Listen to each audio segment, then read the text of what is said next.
Ah, sepertinya ada beberapa yang belum menjawab salamnya nih. Kita ulangi lagi ya. Bismillahirrahmanirrahim.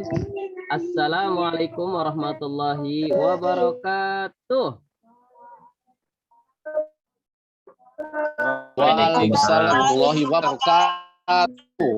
Masya Allah, teman-teman. Apa kabarnya pagi hari ini, teman-teman? Alhamdulillah, luar biasa, tetap semangat, tetap ceria. Allah. Masya Allah, semangat sekali nih. Pak Handi suaranya mendominasi ya, masih ya. Oke lah.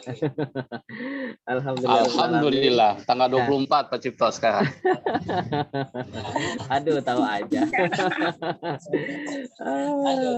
Alhamdulillahirrahmanirrahim, teman-teman. Kita bisa bersua kembali ya di pengajian bulanan Al-Ghifah. Kita buka dulu.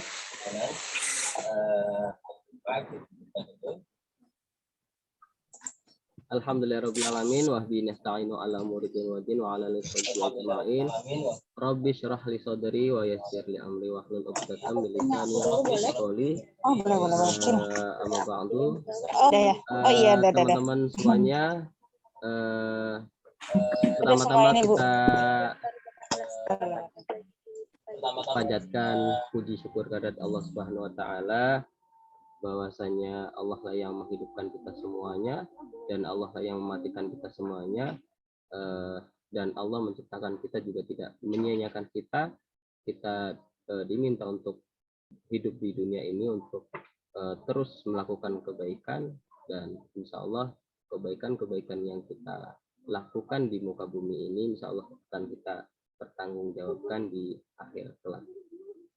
Dan semoga Allah meridhoi kita di jannahnya, amin. Salawat serta salam tidak lupa kita aturkan kepada junjungan kita Nabi besar Muhammad Sallallahu Alaihi Wasallam.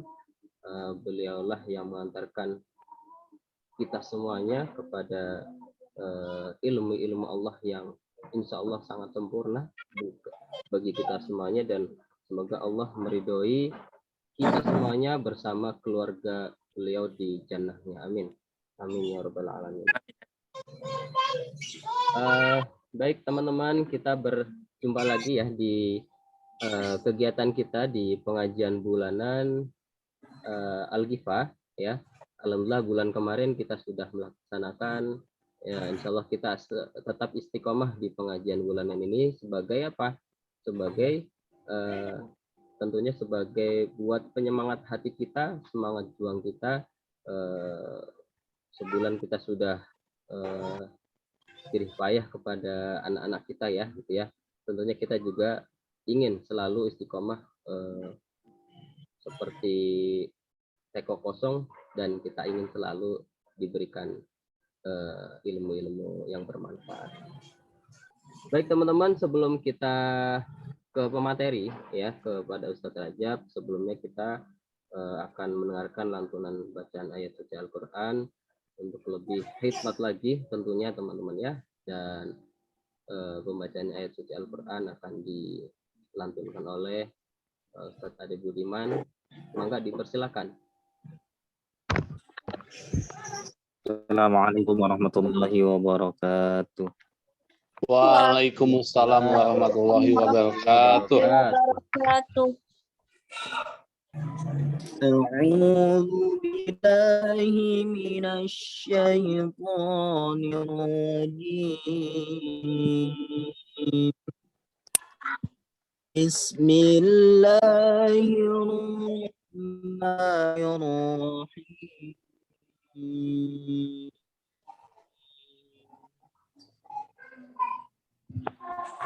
Tabarakalladzi biyadihi al-mulku wa huwa ala kulli syai'in qadir. Alladzi khalaqal mauta wal hayata liyabluwakum ayyukum ahsanu amala. وهو العزيز الغفور. الذي خلق سبع سماوات طباقا ما ترى في خلق الرحمن من تفاوت فارجع البصر هل ترى من فطور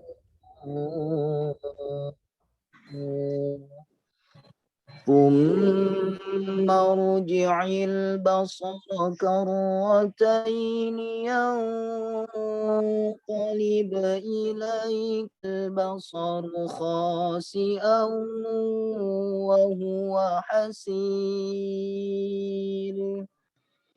ولقد زينا السماء الدنيا بمصابيح وجعلناها رجوما للشياطين وأعتدنا لهم عذاب السعير صدق الله العظيم. Assalamualaikum warahmatullahi wabarakatuh. Waalaikumsalam warahmatullahi wabarakatuh. Alhamdulillahirrabbilalamin. Jazakallah Ustaz Adi Budiman yang telah melantunkan ayat suci Al-Quran. Mudah-mudahan bagi yang melantunkan dan bagi kita yang mendengarkan sama-sama mendapatkan keberkahannya. Amin amin ya rabbal alamin. Baik teman-teman, ada yang tahu hari ini kita temanya apa? Ya, belum ya. Baik, teman-teman, tema hari ini cukup cukup unik ya, cukup unik, yaitu adalah adab kepada Allah dan adab kepada Rasulullah. Kenapa cukup unik teman-teman? Bagi saya adab ya yang sering kita dengarkan bersama-sama gitu ya. Adab dulu baru ilmu gitu ya. Maka dari itu teman-teman, mari kita sama-sama mendengarkan adab kepada Allah dan kepada Rasulullah. Nah, teman-teman, sebelum ke materi, izinkan saya berbagi ya. Kita itu hidup di dunia adalah untuk sama-sama mengkaji gitu ya, sama-sama mengkaji dan mempelajari ilmu agama gitu ya. Bukan hanya tahu saja, tapi kita harus juga mengamalkannya. Nah, teman-teman, kenapa harus kita mengamalkannya? Dalam surat At-Tahrim ayat 6, ya ayyuhalladzina amanu qu anfusakum wa ahlikum nara, ya, yang berbunyi, yang sering kita dengar bersama-sama ya teman-teman. Wahai orang-orang yang beriman, jagalah kalian dan keluarga kalian dari api neraka. Ya. Maksudnya apa sih? Dalam tafsirnya, jagalah kalian itu ya, bahwa makna menjaga diri atau melindungi diri atau menjaga keluarga ya, itu adalah yang sering kita juga dengar, alimuhum dan wa'adibuhum. Kalau wa'alimuhum itu adalah berikanlah ilmu kepadanya. Nah, maka dari itu kita sama-sama mendengarkan ilmu dari yang pemateri akan kita dengarkan bersama-sama, dan wa'adibuhum, berikanlah adab kepada mereka. Nah, adab itu apa sih? Sering kita dengar adab, kita harus beradab, kita itu hidup untuk peradaban yang maju gitu ya. Nah, adab itu dalam arti yang luas itu adalah norma ya teman-teman ya. Norma atau aturan yang berlaku untuk apa? Untuk kita semuanya. Terkait apa sih? Kalau dalam agama Islam berarti terkait dengan sopan santun yang didasarkan pada agama Islam, disandarkan kepada aturan-aturan Islam, bukan tradisi, tapi disandarkan aturan-aturan Islam. Ya, maka dari itu kita juga sering dengar nih teman-teman, ilmu tanpa adab seperti api tanpa kayu bakar, ya. Baliknya, adab tanpa ilmu seperti apa? Jasad dan ruh. Nah, hari ini kita akan membahas bersama-sama adabnya atau aturan-aturan apa yang harus kita laksanakan atau mungkin kita tinggalkan kepada Allah dan Rasulnya. Tapi sebelumnya saya ingin coba mengibaratkannya begini teman-teman. Kita itu hidup di dunia ini diciptakan oleh Allah. Kita sebagai hambanya, dan Allah pasti tidak menyia-nyiakan kita. Kita hidup itu ada aturan-aturannya. Mungkin diibaratkan seperti kita mungkin bekerja dengan bos kita atau misalkan dengan yayasan gitu ya. Tentu pertama kali kita masuk ke Al-Ghifa gitu ya, kita akan menekan kontrak kerja MOU gitu ya. Apa yang boleh dilakukan, apa yang wajib dilakukan, dan apa yang tidak boleh dilakukan di sekolah Al-Ghifa gitu ya. Di sana ada aturannya, ada aturan main gitu ya, ada apa namanya aturan tentang kerja seperti apa gitu ya yang ada di buku kerja, pemahaman atau misalkan buku-buku peraturan SDM. Nah, sama kita juga di sana ada adab ya, adab kita kepada Allah ya, adab kita kepada Rasulullah. Apa-apa yang boleh dilakukan dan apa-apa yang tidak boleh dilakukan kita terhadap Allah dan Rasulnya. Maka dari itu teman-teman, mari kita sama-sama dengarkan ya, kira-kira adab apa yang harus kita lakukan kepada Allah dan Rasulullah ya, yang akan disampaikan oleh pemateri kita Ustaz Rajab Abu Azam. Mangga dipersilakan, tafadhol Ustaz. Syukran. Bismillahirrahmanirrahim. Assalamualaikum warahmatullahi wabarakatuh. Waalaikumsalam warahmatullahi wabarakatuh. Alhamdulillahilladzi arsala rasulahu bil huda wa dinil haq liyuzhirahu 'ala dini kulli wa kafa billahi syahida. Alladzi khalaqal mauta wal hayata liyabluwakum ayyukum ahsanu amala. Asyhadu an la ilaha illallah wahdahu la syarikalah wa asyhadu anna Muhammadan abduhu wa rasuluhu la nabiyya ba'da. Alhamdulillah summa alhamdulillah, puji syukur kita panjatkan kepada Allah Subhanahu wa taala karena atas nikmatnya, nikmat iman, nikmat Islam, nikmat ukhuwah kita, nikmat waktu luang kita sehingga kita bisa bersama berkumpul dalam rangka Thalabul Ilmi ini. Salat dan salam semoga tercurah limpahkan kepada junjungan kita Nabi besar Muhammad sallallahu alaihi wasallam, pada keluarga, sahabat, serta pengikutnya hingga akhir zaman. Baik, rekan-rekan yang Allah muliakan, alhamdulillah kita kembali dipertemukan oleh Allah Subhanahu wa taala. Tadi sudah dimukadimahkan oleh Ustaz Cipto, udah beres sebenarnya Ustaz ya. Udah selesai materinya yang sudah antum sampaikan tuh terkait dengan adab dan ilmu ya. Masya Allah, saya hanya melengkapkan apa yang antum sampaikan sepertinya ya. Barakallahu fiik. Teman-teman yang Allah muliakan, benar sekali yang disampaikan oleh beliau, oleh guru kita Ustaz Cipto ini terkait dengan adab, terkait dengan ilmu. Salah satu yang sering kita doa, ya kita mungkin bagi teman-teman yang suka zikir pagi dan petang misalnya, di zikir pagi kita ada sebuah doa yang sering kita ucapkan setiap zikir pagi, dan ini harusnya kita sebagai keluarga muslim ya, ini merutinkan membaca zikir pagi dan petang. Karena apa?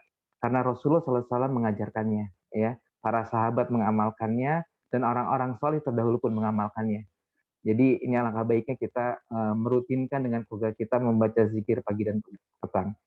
Salah satu doa yang dipanjatkan di zikir pagi misalnya, Allahumma inna nas'aluka ilman nafi'an wa rizqan thayyiban wa amalan mutaqabbalan. Ini doa yang sering kita panjatkan pada Allah Subhanahu wa taala.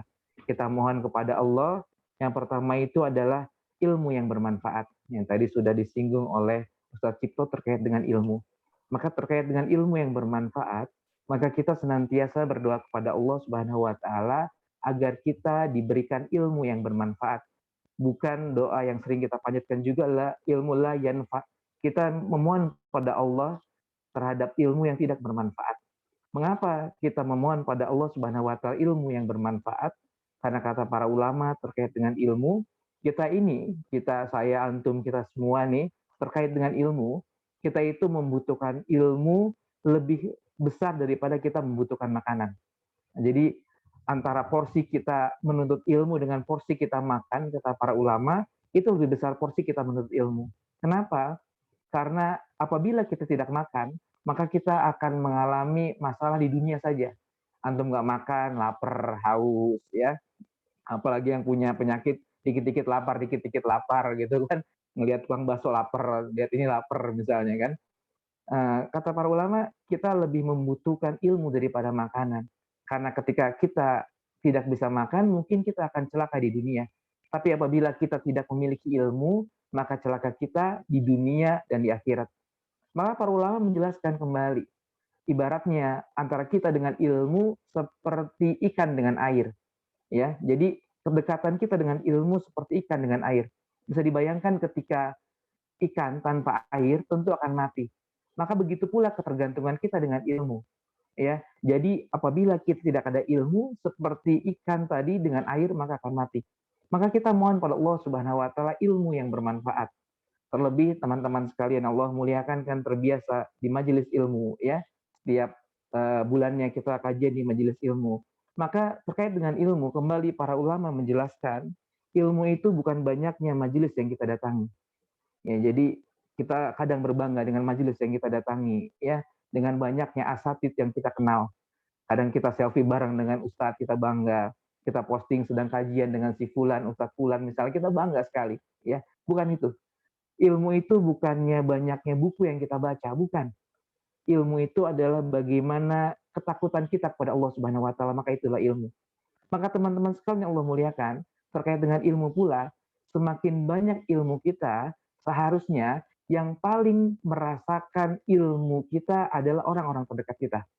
Maka bagi saya, bagi Pak Cipto, Pak Hamdi misalnya, yang tadi suaranya kenceng banget, kedengeran juga di saya, ya, maka apabila kita terpancarkan ilmu, yang merasakan manisnya ilmu adalah orang-orang terdekat kita. Bagi para suami, yang merasakan manisnya ilmu kita adalah istri kita, anak-anak kita. Kita sebagai anak, yang paling merasakan manisnya ilmu kita adalah orang tua kita. Begitu pula bagi para ummahat, bagi para ibu, para bunda misalnya. Yang paling merasakan manisnya ilmu yang sudah kita dapat adalah suami kita, anak kita. Begitu pula para guru. Semakin banyak ilmu yang didapat, maka semakin yang merasakan manisnya ilmu kita adalah murid-murid kita. Maka inilah hakikatnya lah ilmu. Maka salah besar apabila semakin banyaknya ilmu, justru tidak terasakan manfaatnya bagi orang-orang di sekitar kita. Maka kita memohon pada Allah Subhanahu wa taala yang pertama tadi ilmu yang bermanfaat. Dan alhamdulillah kita disibukkan dalam rangka ketaatan, disibukkan dalam rangka kajian majelis ilmu yang insya Allah ini akan menambah amal-amal ibadah kita di hadapan Allah Subhanahu wa taala. Karena tidaklah waktu kita, kata para ulama lagi, tidaklah waktu kita apabila tidak disibukkan dalam rangka ketaatan kepada Allah, maka akan digunakan dalam rangka kemaksiatan kepada Allah. Dan salah satu ciri orang yang beriman, ya, qad aflahal mu'minun, orang mukmin yang beruntung adalah salah satunya adalah alladzina hum anil lagwi mu'ridun, orang-orang yang menjauhi perkataan dan perbuatan yang sia-sia. Maka semoga kita tergolong orang-orang yang tadi menjadi orang mukmin yang beruntung, yang terjauhkan dari perkataan dan perbuatan yang sia-sia, karena hari-hari kita diisi dalam rangka kebaikan kepada Allah Subhanahu wa taala. Maka ini pun kita terapkan dalam rumah tangga kita, dalam sekolah kita. Jangan sampai ada waktu yang terbuang begitu saja percuma. Karena orang-orang yang diuji oleh Allah Subhanahu wa taala adalah orang-orang yang dia disibukkan dalam hal-hal yang tidak bermanfaat. Maka hati-hati nih. Kalau teman-teman itu lihat agenda, banyak agendanya itu justru agenda-agenda yang melalaikan kepada Allah. Ya, maka ini bukan ciri orang yang beriman yang beruntung. Karena orang-orang yang beriman yang beruntung, dia disibukkan dalam rangka ketaatan kepada Allah Subhanahu wa taala. Syekh Shalih Utsaimin misalnya, rahimahullah, beliau ulama besar, salah satu muridnya berkata bahwa seharinya Syekh Shalih Utsaimin itu membereskan bacaan kitabnya itu setebal 700 halaman. Ini ulama besar ya. Beliau ini setiap hari minimal baca kitab itu 700 halaman. Nih kalau zaman saya kuliah ya, SMA, kuliah ya, ada novel ayat-ayat cinta. Ini siapa sangkatan dengan saya? Itu tuh lumayan tebel ya. Itu beres sehari biasanya. Kalau orang suka ya, novel Korea atau apapun itu, kalau lagi suka itu berapa halaman itu beres dalam sehari. Syekh Shalih Utsaimin, keberkahan ilmunya luar biasa, keberkahan waktunya luar biasa. Ya, dia tidak mengisi waktu kecuali dalam rangka kebaikan. Salah satunya beliau itu membaca bukunya banyak sekali, 700 halaman per hari. Ini juga renungan buat kita nih.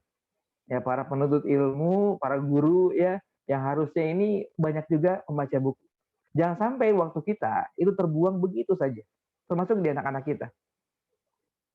Miris kemarin sholat asar, saya anak saya Azam itu sholat maghrib, tepat di belakang saya ini ada temannya dia, sekolah Islam kelas 4 SD sama kelas 1 SD, sekolah Islam ternama di Bogor, ya. Yang menariknya adalah ketika sholat rakaat 1 sampai rakaat 3 di maghrib itu, ya, karena terdengar sekali di belakang itu, mereka sambil sholat, sambil ngobrol game online. Ini miris sekali. Ternyata hari-harinya dihabiskan untuk main game. Sehingga obrolannya pun dalam sholat. Bayangkan, obrolannya dalam sholat adalah game. Dari rakaat 1 sampai salam, terdengar dari belakang itu, dia sedang ngobrol main game, bayangkan. Ini ketika waktu itu terbuang begitu saja percuma. Maka kita mohon pada Allah Subhanahu wa taala agar diberikan ilmu yang bermanfaat. Baik. Rekan-rekan Allah muliakan, kita sekarang akan membahas terkait dengan adab dan rasulnya. Apa kita bahas ini bahwa kaidah dalam Islam mengatakan bahwa adab dulu sebelum ilmu. Ya, bahkan para ulama menjelaskan bahwa mereka Abdullah ibnu Mubarak misalnya, beliau itu belajar ilmu selama 20 tahun, sementara belajar adab selama 30 tahun. Jadi beliau itu lebih banyak belajar adab dibandingkan belajar ilmu. Jadi komposisi antara adab dan ilmunya itu lebih banyak belajar adabnya daripada ilmunya. Kemudian Imam Ahmad bin Hambal, suatu ketika itu majelisnya didatangi oleh 5.000 jamaah. Jadi bayangkan 5.000 jamaah yang begitu banyak sekali. Ternyata dari 5.000 tersebut hanya 500 orang yang mencatat. Ya, padahal kita sama-sama tahu salah satu adab dalam majelis ilmu adalah mencatat. Tapi justru di majelis beliau, ya 500 orang itu yang mencatat. Selebihnya 4.500 orang dalam sirah dijelaskan itu hanya melihat adab Imam Ahmad bin Hambal selama di majelis. Jadi hanya 4.500 melihat bagaimana cara Imam Ahmad berbicara, bagaimana cara Imam Ahmad itu duduk, bagaimana cara Imam Ahmad itu minum. Karena apa? Karena adab ini yang dicontoh oleh para muridnya. Maka begitu pula kita para guru nih, ya teman-teman guru misalnya, mungkin ada adab kita yang nggak disampaikan kepada anak-anak kita, anak didik kita, justru itu yang tertanam di otak anak-anak didik kita. Melihat gurunya seperti ini, maka anak-anak pun meniru. Ya, maka ini yang perlu kita jelaskan terkait dengan adab.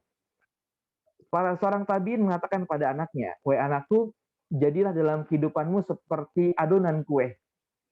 Jadi kalau adonan kue itu adonannya lebih banyak tepungnya daripada garamnya. Maka begitulah dalam kehidupan kita. Kalau kita ibaratkan, kata beliau, kata Ruhaimin, seorang tabiin, beliau mengatakan bahwa hidup kita layaknya adonan tadi. Tepung tadi adalah adab kita. Sementara garam itu adalah ilmu kita. Artinya apa? Lebih banyak adabnya dalam kehidupan daripada ilmunya. Karena Indonesia, negeri kita ini, nggak kekurangan orang-orang pintar. Banyak sekali orang pintar dan orang cerdas. Kalau kita cari ini, ya banyak sekali orang pintar dan orang cerdas. Tapi yang kurang di negeri kita adalah orang yang beradab Islami. Nah, ini orang yang beradab Islami. Maka PR besar buat kita ya, adalah bagaimana kita kembali menerapkan adab-adab itu dalam kehidupan kita. Dan ini sebenarnya materi yang disampaikan di teman-teman mahasiswa ya. Saya chat sama Bu Niken ya, ini Ustaz sampaikan ke teman-teman gimana ya gitu. Ini obrolan dengan mahasiswa, jadi ini ada mahasiswa juga nggak di sini ya. Ya, ini obrolan dengan mahasiswa, tapi kita kaitkan terkait dengan adab kepada Allah ini dengan kehidupan rumah tangga, dengan kehidupan kita sebagai seorang pengajar misalnya. Maka kita sebagai manusia yang dijelaskan juga dalam Al-Quran misalnya tujuan kita diciptakan oleh Allah Subhanahu wa taala untuk beribadah. Ya, tidaklah jin dan manusia itu diciptakan oleh Allah Subhanahu wa taala untuk beribadah.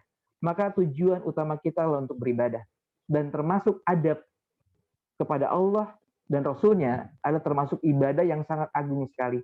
Ya, ketika makan saja ada adabnya, minum saja ada adabnya, bertamu saja ada adabnya, apalagi kepada Allah dan Rasul-Nya. Ya, misalnya kita berkunjung kepada tamu, berkunjung ke rumah orang, adabnya mengetuk pintu sampai 3 kali. Kalau tidak dibuka maka kita pulang. Nggak boleh mengintip di di jendela. Kan sekarang seperti itu. Maka ini adab yang nggak baik, apalagi terhadap Allah Subhanahu wa taala. Poin pertama kata para ulama terkait dengan adab kepada Allah Subhanahu wa taala adalah bagaimana kita beribadah hanya kepada Allah Subhanahu wa taala. Jadi adab kita yang pertama adalah ketika kita beribadah hanya kepada Allah. Niat ikhlas karena Allah Subhanahu wa taala. Maka oleh karena itu terkait dengan bab satu ini, terkait dengan niat ikhlas karena Allah Subhanahu wa taala, kalau teman-teman buka kitab-kitab fikih, Riyadhus Shalihin misalnya, atau hadis arba'in, pasti itu poin pertama terkait dengan niat. Makanya sama-sama kita hafal hadisnya, innamal amalu binniyat misalnya. Amal itu tergantung dari niatnya. Maka poin pertama adalah niat ikhlas karena Allah Subhanahu wa taala. Jadi ada pertama kepada Allah ketika kita beribadah hanya kepada Allah Subhanahu wa taala. Maka poin satu ini saja, kalau kita tarik dalam kehidupan kita sebagai seorang guru, dalam kehidupan kita sebagai keluarga, dalam rumah misalnya, sebagai anak misalnya, ini bisa membuat suatu yang begitu luar biasa terhadap peradaban Islam ini. Bisa dibayangkan misalnya, seorang guru yang tahu bahwa orang terbaik dalam hadis dikatakan bahwa khairukum li ta'alamal Qur'an wa 'allamahu. Orang terbaik di antara kalian adalah yang mengajarkan Quran dan mengajarkannya. Jadi yang terbaik kata Rasulullah adalah orang yang belajar Quran dan mengajarkannya. Misalnya ini kita sudah sama-sama tahu misalnya bahwa belajar mengajarkan itu adalah perintah Allah Subhanahu wa taala. Ya. Jadi ketika dia mengajar, niat ikhlasnya karena Allah Subhanahu wa taala. Saya ngajar semata-mata hanya karena Allah Subhanahu wa taala, tidak mengharapkan yang lain. Maka salah satu poin ketika kita beribadah hanya pada Allah akan terhindar dari dua sifat, sifat riya dan sifat sum'ah. Ingin dipuji dan ingin diomong-omongkan, ingin dilihat oleh orang riya, ya, ingin diberikan pujian oleh orang lain. Kita bisa bayangkan ketika seorang guru berangkat ke sekolah, niat saya ini beribadah nih, ya, niat saya beribadah karena Allah untuk mengajar. Jadi salah besar kalau seorang guru niat awal untuk mengajar itu agar muridnya pintar. Ya. Ini Kiai Ma'mun ya menjelaskan dalam kitabnya itu bahwa seorang guru yang ketika dia mengajarkan hanya ingin agar muridnya pintar, maka dia akan banyak mendapatkan kekecewaan. Karena apa? Tadi karena bukan karena Allah Subhanahu wa taala. Ketika dia mengharapkan muridnya pintar, kemudian qadarullahnya muridnya agak terlambat untuk menerimanya, ya dikasih tahu sekali, 2 kali, ya nggak ngerti juga, ya ada rasa emosi mungkin dalam diri kita. Ada yang gimana sih, dia aja nggak bisa gitu. Maka ini akan menghilangkan niat kita dalam mengajar tadi. Ya, ternyata tadi tanggal 24 mungkin kode gajian, saya nggak tahu tanggal 24 ada apa ya. Ya, ketika ngajar ujung-ujungnya hanya tadi, padahal ini ibadah besar nih. Ketika tadi mengajarkan dalam Rasul mengajarkan bahwa satu kebaikan yang diajarkan kepada orang lain mengikutinya, maka kita mendapatkan pahala yang sama dengan orang yang mengajarkan.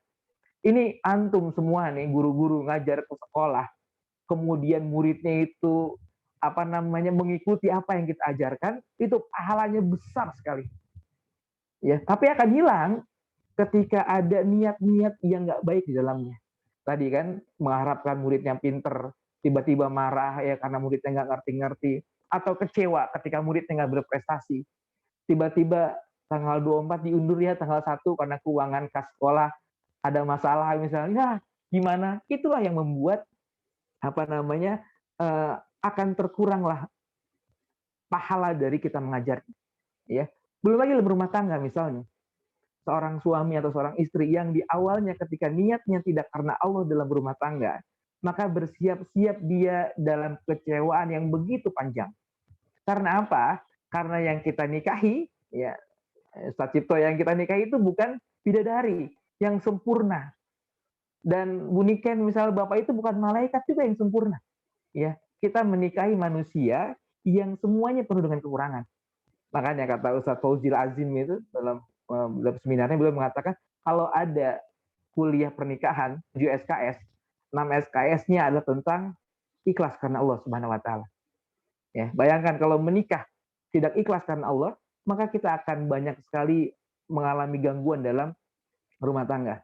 Ya, misalnya seorang istri tadi disitir ayatnya oleh Ustaz Cipto bahwa ku anfusakum wa ahlikum nar. Menarik ayat ini ketika Allah berfirman jagalah dirimu dan keluargamu dari api neraka. Yang menariknya adalah kalimat awalnya jagalah dirimu. Jadi Allah memerintahkan kita untuk menjaga diri kita terlebih dahulu, kemudian keluarga kita dari api neraka. Maka ketika seorang istri ya berumah tangga, ketika dia berbakti kepada Allah kepada suaminya, itu bukan karena dia suami kita, tapi karena itu adalah perintah Allah Subhanahu wa taala. Jadi sejatinya kita ini berbakti pada suami bukan karena dia suami saya, bukan karena dia yang sudah memberikan nafkah kepada saya, bukan dia yang sudah mengucapkan ijab dan kabul kepada saya. Saya berbakti kepada suami karena itu adalah perintah dari Allah Subhanahu wa taala. Maka ini akan menjadi landasan keluarga yang sangat kuat sekali. Bayangkan ketika istri landasannya bukan karena Allah. Dia masak ya karena ya sudah kewajiban lah sebagai seorang istri yang setiap hari dikasih uang bulanan setiap tanggal 25 misalnya. 24 baru cair, 25-nya ngasih ke istrinya misalnya. Tiba-tiba nggak ngasih nih suami, nggak ngasih uang, nggak ngasih apa, ya, maka akan turun pelayanannya kepada sang suami. Karena apa? Karena tadi alasan dia berbakti kepada suaminya mungkin tadi karena harta yang dia berikan, atau karena parasnya yang tampan atau cantik, yang ketika hilang maka akan hilang pula rasa sayangnya misalnya. Tapi kalau sudah karena Allah Subhanahu wa taala, maka ini akan beres semuanya. Kemarin ada konsul di parenting keluarga kita itu ada yang mengatakan bahwa alasan pasangan itu selingkuh, ya. Kenapa si istrinya itu selingkuh? Kenapa? Karena saya balas dendam suami saya selingkuh. Balas dendam, ya. Suami saya bisa selingkuh, kenapa saya nggak bisa selingkuh katanya. Ini kan ngeri. Ketika rumah tangga dibangun bukan karena Allah Subhanahu wa taala. Bayangkan ketika seorang Asia, wanita mulia, ya, yang pernah kita bahas di kajian ya. Jadi kalau para ummahat ini bahas tuh 4 wanita mulia dalam kehidupan yang kata Rasulullah, yaitu Asia, kemudian Fatimah, kemudian Maryam dan Khadijah. Ini 4 wanita terbaik yang pernah ada di muka bumi kata Rasulullah SAW. Coba lihat Asia yang karena kecintaannya kepada Allah Subhanahu wa taala, ketika perlakuan buruk dari Firaun, ya, ketika perlakuan buruk dari Firaun, tapi dia tetap bersabar. Tetap bersabar. Bahkan berdoa Robbi nili indaka baitan fil jannah. Ketika mendapatkan cobaan yang besar tadi dari sang suami, karena niat dia berumah tangga karena Allah Subhanahu wa taala. Ya, landasannya karena Allah tadi, maka ketika ada ujian dan cobaan yang menimpa dia dari sosok Firaun, maka dia hanya memohon pada Allah Subhanahu wa taala surga. Dibangunkan rumah di surga. Maka ini perkara yang luar biasa nih bagi kita. Ketika tadi guru dilandaskan adab kepada Allah yang pertama adalah ketika kita beribadah hanya kepada Allah Subhanahu wa taala, mengajar hanya kepada Allah. Ya karena Allah Subhanahu tidak mengharapkan yang lain. Kemudian sebagai seorang istri atau seorang suami yang ketika menikah, landasannya karena Allah Subhanahu wa taala. Karena dia perintah Allah Subhanahu wa taala, maka ini akan menjadi hal yang luar biasa. Ketika suami menafkahi istrinya, ini karena perintah Allah Subhanahu wa taala. Karena sedekah terbaik adalah yang disuapkan kepada istrinya, maka dia akan mencari nafkah yang halal. Ini semua ya ketika dilandaskan kepada Allah tadi kata para ulama akan terhindar dari 2 sifat riya dan sum'ah tadi. Ya, maka ini sebuah perkara yang luar biasa nih. Yang kalau kita amalkan dalam kehidupan kita, ini menjadi hal yang penuh dengan keberkahan. Rumah tangga menjadi nyaman karena masing-masing sudah memiliki tujuan dalam kehidupannya. Karena semuanya dilandaskan kepada syariat Allah Subhanahu wa taala. Dan ketika meniatkan ikhlas karena Allah ini, maka ini diperlukan rasa keimanan kepada Allah. Makanya kan dalam sebuah syarahnya itu, Imam At-Tirmizi itu dalam sunannya mengatakan al-imanu yazidu wa yanqus. Ini sering kita dengar juga ya. Al-imanu yazidu wa yanqus. Iman itu naik dan turun.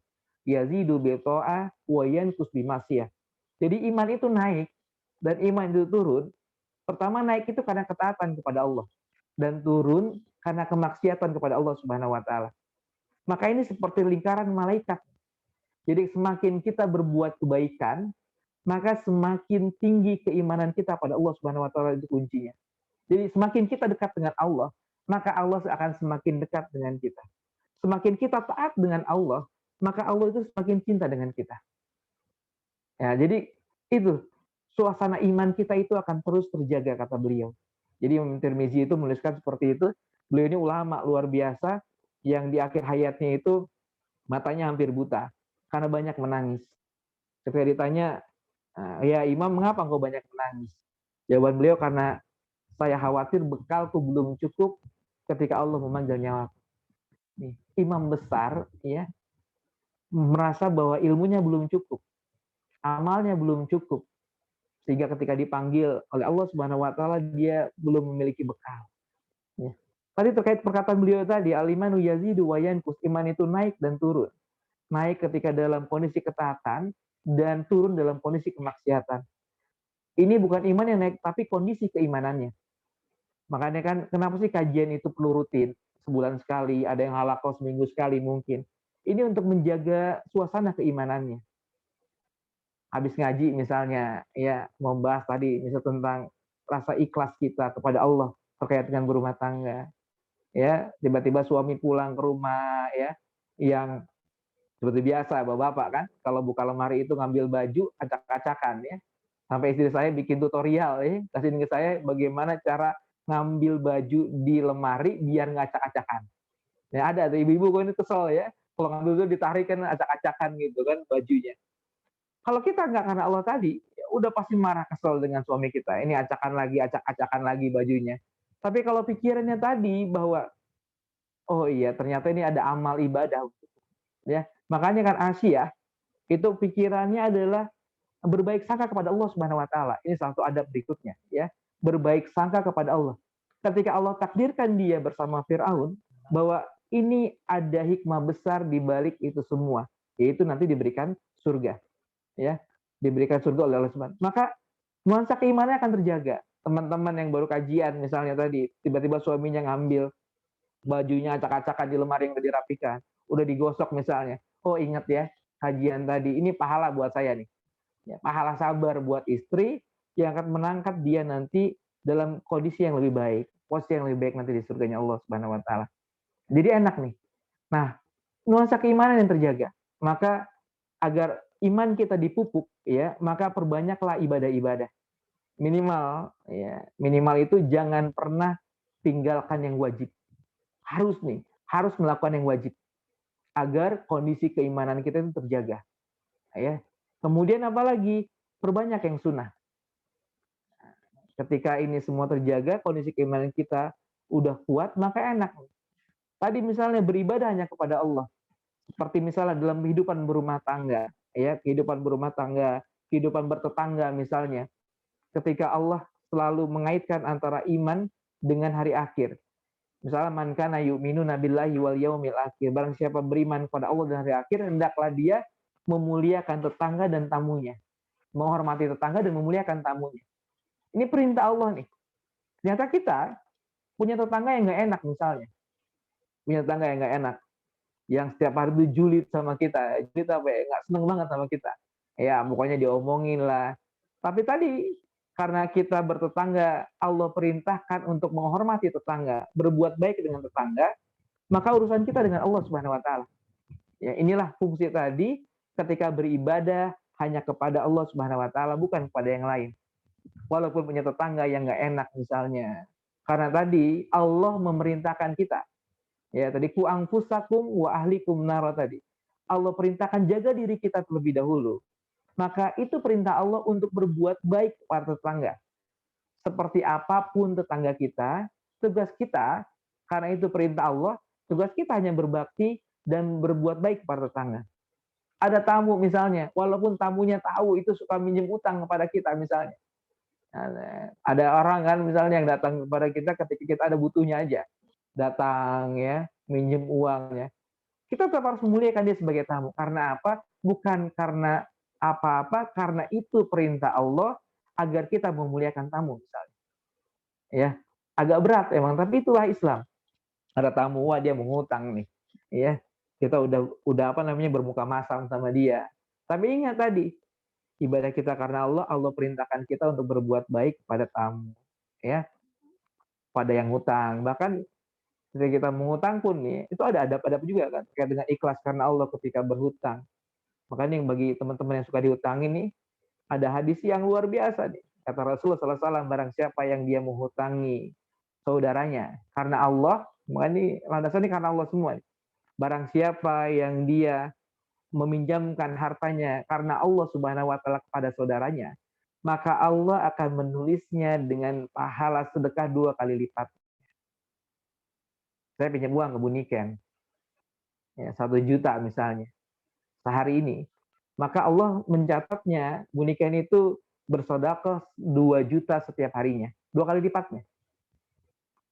Makanya habis ini pada minjem ke Bu Niken gitu kan, enggak ya, bukan modus ya. Ini pahalanya di besar, ini mungkin kalau baik sangkanya Bu Niken, Masya Allah nih. Ini staf SDM-nya Al-Ghifa ingin memberikan saya pahala sedekah 2 kali lipat. Kan enaknya kaum muslimin gitu, selalu berbaik sangka ya.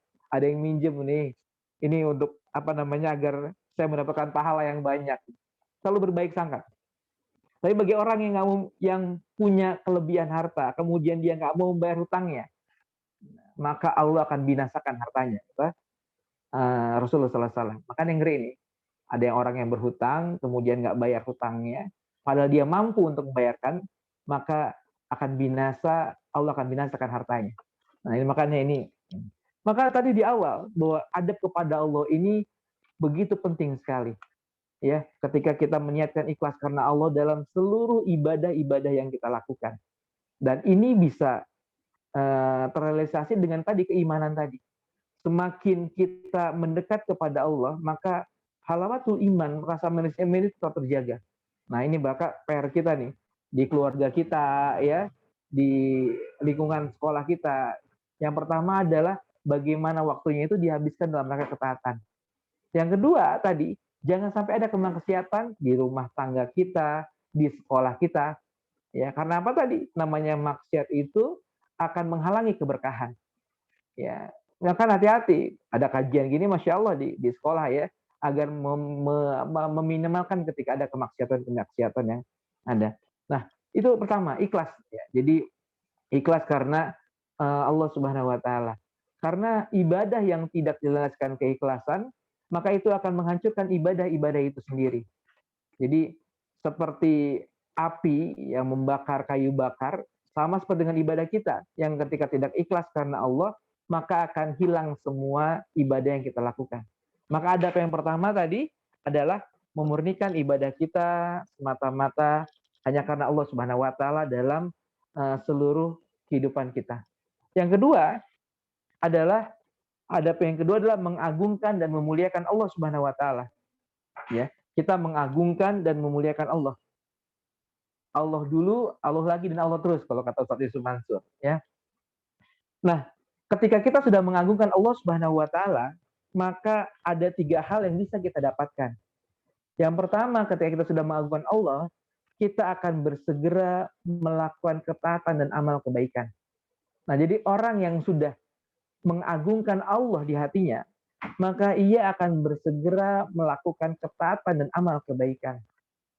Maka renungan buat kita nih, baik di sekolah maupun di rumah, ketika perintah Allah tidak disegerakan, maka ada yang salah dengan kedekatan kita dengan Allah. Ya, jadi kita ada azan berkumandang, ya, kita nggak bersegera ke masjid misalnya. Ini ada yang salah dengan hubungan kita dengan Allah. Ya, ada yang salah dengan hubungan kita dengan Allah. Lagi rapat di sekolah, azan berkumandang, ya, diterusin aja rapatnya, ada yang salah. Ya, maka ini yang harus kita kejar, bahwa adab yang kedua adalah mengagungkan dan memuliakan Allah Subhanahu wa taala. Ya, dengan pengagungan itu maka kita akan bersegera melakukan ketaatan dan amal kebaikan. Di rumah misalnya, nah, teman-teman ya, yang punya anak laki-laki dan perempuan, nah ini ada kurikulumnya, kurikulum Islami itu kita sudah mulai membedakan mendidik anak laki-laki dan perempuan. Ya, mungkin didikan kita kan zaman kita SD, SMP, SMA, kuliah bahkan kurikulum kan yang sama. Ya, Laki-laki perempuan itu sama. Kalau Islam itu membedakannya. Laki-laki ajarkanlah dia menjadi laki-laki, maka perempuan ajarkanlah dia menjadi perempuan. Laki-laki ajarkan dia menjadi qawam, pemimpin. Nah, mungkin di Al-Ghifah ini anak-anak laki-lakinya diajarkan kelak kau ada menjadi pemimpin. Arijalu qawwamuna 'ala nisa. Ya. Bagi perempuan, maka laki-laki itu ajak dia sholat di masjid, ajak dia untuk membuat keputusan-keputusan besar misalnya, ajarkan dia untuk memimpin. Sementara wanita, ajarkanlah dia menjadi seorang wanita sejati, yang dia hafizat, yang dia menjaga dirinya, dia qanitat, dia taat, dan dia yang salihat, yang dia salihah. Ini kemarin kita terapkan di sekolah itu, anak-anak kelas 3 SD, timur 3 SD berarti mulai kelas 3 itu, kita ajarkan, kita persiapkan dia menjadi seorang ibu. Nah, ini kan kita pikirnya, Allah, Ustaz, kelas 3 masa udah disiapkan untuk jadi ada seorang ibu ya. Maka ini salah besar nih kita nih. Aisyah itu kan dinikahi Rasul di usia berapa, Pak Cipto? Aisyah dinikahi oleh Rasul di usia 9 atau 10 tahun. Ya, di usia 7 tahun dan berumah tangga dengan Rasul serumah di usia 9 tahun. Artinya apa? Usia 9 tahun itu Aisyah itu sudah usia matang. Ya, usia matang. Nah, maka tugas kita dalam pendidikan Islami ini adalah bagaimana menyiapkan para anak-anak wanita kita itu menjadi kelak menjadi istri yang baik. Kita sekarang agak buat kurikulum itu anak-anak wanita itu diajarkan dia bisa jahit, dia bisa masak, ya keibuan aja. Ya, jangan sampai udah menikah dia nggak bisa masak misalnya. Kadang kita alasan, Ustadz ngapain sih bisa masak? Kita kan bangun rumah tangga bukan bangun rumah makan ya, gitu kan? Kita kan bangun rumah tangga bukan rumah makan, ngapain bisa masak ya? Kita ajarkan tuh masak air, masak mie misalnya. Kita ajarkan anak perempuan itu menjadi seperti itu. Bahwa tempat terbaik dia adalah di rumah, ya. Bagaimana dia harus menjaga kemaluannya, ya. Bagaimana dia harus menjaga ifah harga dirinya. Betapa banyak sekarang anak-anak wanita yang dia tidak punya rasa malu. Atau kita mungkin jangan-jangan nih, ya, ibu-ibu nih, dalam Al-Quran itu, kan wanita itu kan memiliki 4 tugas utama dalam Al-Quran. Jadi kalau kita tadabur Al-Quran, maka kata perempuan, kata wanita itu, maka dia memiliki 4 tugas utama. Kalau kita salah dalam menempatkan tugas utama tersebut, maka akan hancurlah peradaban ini. Kan hancurnya peradaban ini kan karena wanita. Jadi yang diserang oleh orang-orang kafir, oleh orang-orang yang setengah Islam adalah menghancurkan kaum wanitanya. Nah, dalam Islam, dalam Quran, dipotretlah, ini ada kuisnya Ustaz ya, ada kuis, ada pertanyaan ya. Bu Niken tolong siapkan hadiah ya, buat tanggal 24 ada bonus ya. Dalam Quran itu ada 4 tugas wanita, ya. Peran dia sebagai dirinya sendiri, pribadi, ya. Jadi perintah-perintah Allah sebagai dia sebagai pribadi, perintah Allah dia sebagai sosial, yang dia bersosial, sosialita lah kalau kita sekarang. Yang ketiga tuh peran dia sebagai seorang ibu. Yang keempat peran dia sebagai seorang istri. Ya, Al-Quran itu motret, gitu ya. Motret tentang perempuan itu ada 4. Tugas dia sebagai seorang pribadi, dia individu sebagai perempuan, sebagai makhluk sosial, sebagai istri, dan sebagai seorang ibu. Pertanyaannya, siapa yang bisa mengurutkan yang paling banyak disebutkan dalam Al-Quran, peran wanita sebagai apa? Karena yang menarik kalau kita baca tadabbur Quran, ketika Allah mengulang-ulangnya terus perintah tersebut, maka ada yang utama di situ. Ya. Ada yang utama di situ. Ya, silakan yang saya jawab. Ya. Urutkan ya, dari yang pertama yang paling banyak disebutkan sampai yang terakhir. Karena ini berpengaruh pada apa yang harus dilakukan oleh seorang perempuan. Ya, silakan teman-teman semuanya, silakan ada yang mau mengurutkan. Ya, oke, halo. Yang mana ya? Itu yang tadi yang 4 tadi bukan, Pak? Silakan dibuka videonya, Pak. Oh ya. Iya, Tat, yang 4, Tat. Oh, yang 4. Oke, yang 4 Ya. itu tadi peran wanita ya yang tadi disebutkan sama Ustadz. Yang pertama menjadi Ya. pribadinya sendiri. Yang Kedua, paling banyak disebutkan dalam Al-Quran. paling banyak disebutkan ibu. Perannya sebagai ibu. Yang kedua, Iya. Ini ya, yang istri. Pertama ibu, yang kedua istri, yang ketiga sebagai sosial, yang terakhir sebagai pribadi. Jadi berurutan dari bawah sampai ke atas. Gitu, Ustaz. ya, barakallahu fiik. Baik. Ada lagi mungkin yang berpendapat? Saya. Ya, mangga. Siap-siap hadiahnya Pak Cipto ya. Yang pertama Ya, siapa? ibu. Yang pertama ibu. Yang kedua istri. Yang ketiga pribadi. Yang keempat sosial.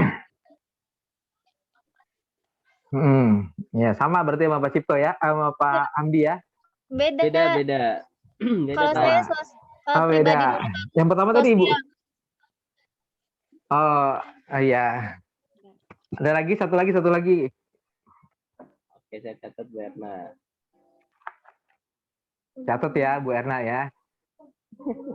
Jadi jangan salah menempatkan, jangan-jangan tadi kita fokus sebagai ibu itu yang pribadi.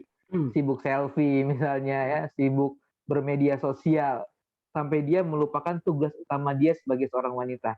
Oleh karena itu kalau kita mentadaburi Al-Quran, semakin banyak disebutkan oleh Allah Subhanahu wa taala, maka semakin penekanan hal itu sangat penting sekali. Awalnya saya pun mengira sama dengan jawaban teman-teman sekalian.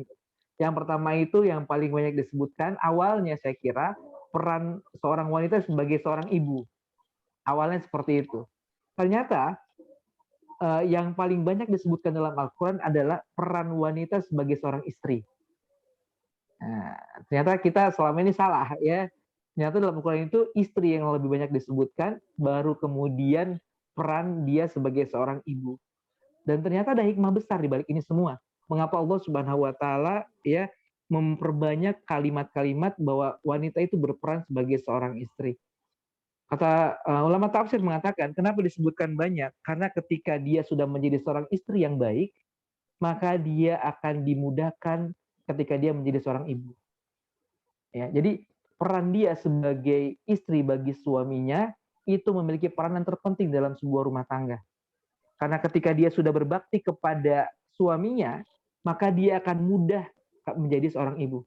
Bahkan dalam hadis yang lain dikatakan bahwa suami kita itu huwa naruki wa jannatuki. Suami itu surga dan neraka kita. Bagi perempuan ya, suami itu surga dan neraka. Makanya gampang sekali kan para wanita itu gampang sekali masuk surga.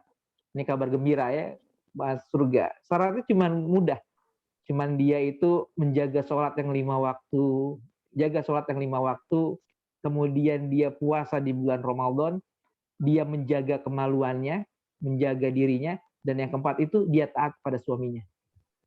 Ketika dia sudah taat pada suaminya, maka dia bisa memilih pintu surga mana yang bisa dia masuki.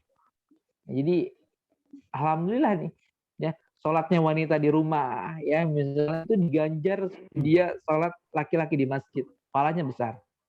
Ya, maka ini dan tadi terkait dengan kita sambungkan dengan tadi poin 1 terkait dengan ikhlas karena Allah tadi. Ketika tadi taat kepada suami, poin yang keempat tadi ya, bahwa salah satu tugas dari istri adalah taat kepada suaminya. Pertanyaannya, taat dalam hal apa? Nah, ada yang nanya kan ke saya pas kajian, taat itu apa dulu? Suaminya yang kayak gimana dulu gitu kan? Ya, maka jawabannya adalah taatan mutlak kepada suami. Ya, selama bukan perkara yang maksiat. Ya, selama bukan perkara yang maksiat. Dan ini tadi disampaikan juga bahwa ketika anak tadi kita didik tadi perempuan jadi perempuan, laki-laki jadi laki-laki, dan peran utama adalah guru dan kita sebagai orang tua sebagai teladan. Nah, jadi ketika kita mengajarkan anak kita tadi dengan perempuan harus jadi perempuan, laki-laki jadi laki-laki, dan anak kita itu melihat kita sebagai teladannya. Maka seorang guru itu harus menjadi teladan dalam sekolahnya, guru, dan kita orang tua teladan dalam di rumah. Nah, tadi dua peran tadi, ya, peran istri dan peran dia sebagai seorang ibu. Jangan kebalik.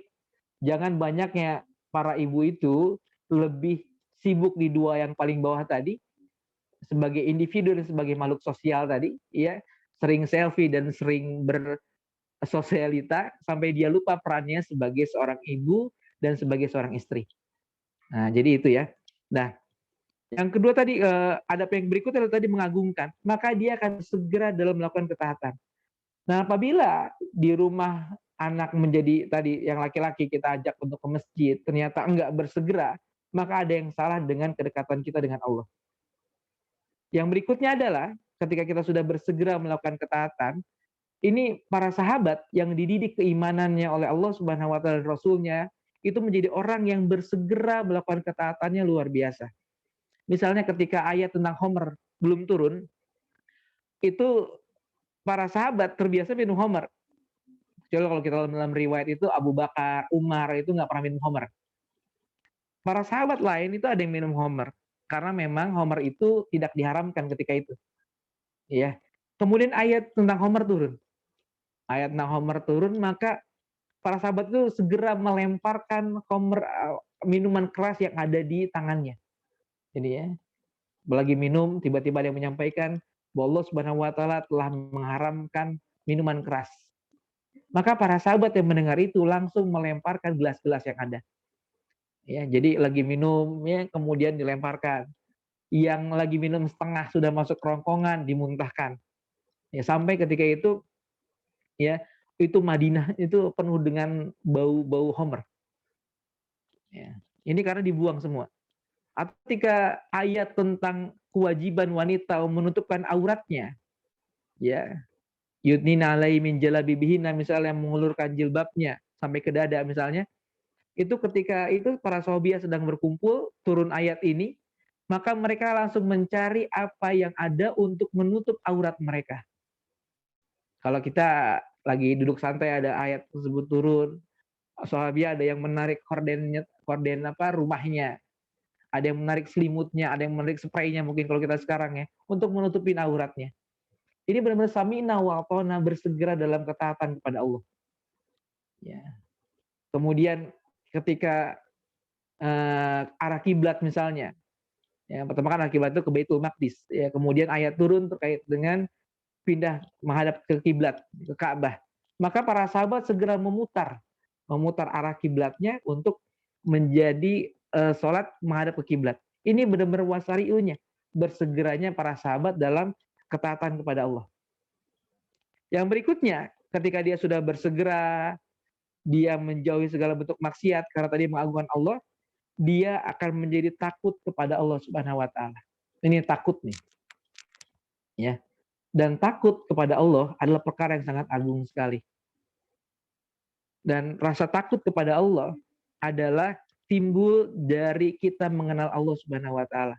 Rasa takut itu timbul ketika kita sudah ma'rifatullah, mengenal Allah Subhanahu wa taala. Jadi semakin kita mengenal Allah, semakin kita takut dengan Allah Subhanahu wa taala. Saya dulu di SMP, di sini ada SMP 1 Bogor enggak ya? Saya SMP 1 Bogor angkatan 93. Udah tua banget ya, 93. 9 berapa saya? Jadi di SMP 1 itu ada guru yang terkenal. Semoga Allah merahmati beliau ya. Guru ekonomi. Jadi kalau anak gondrong itu dipotong rambutnya sama dia. Dan tahu sendiri pasti potongannya acak-acakan. Jadi pernah suatu hari kita lupa tuh, teman-teman tuh pada gondrong semua rambutnya, udah mau masuk pelajaran beliau nih. Ya, kita akhirnya ke WC bareng-bareng, potong rambut bareng-bareng. Jadi saling potong-memotong ya. Karena apa? Karena takut nih. Karena tahu bagaimana ibu ini galak banget gitu. Dan begitu pula kita, ketakutan kita kepada Allah karena kita mengenal Allah Subhanahu wa taala. Maka tugas kita berikutnya adalah di adab ini adalah bagaimana kita mengenal Allah Subhanahu wa taala. Bagi kita sendiri, anak-anak kita kenalkan siapa Allah Subhanahu wa taala. Misalnya ketika Allah mengulang banyak as-sama, ya, Allah itu Maha mendengar. Ya, Allah itu Maha mendengar sampai diulang 50 kali bisa dalam Al-Qur'an. Allah itu Maha mendengar.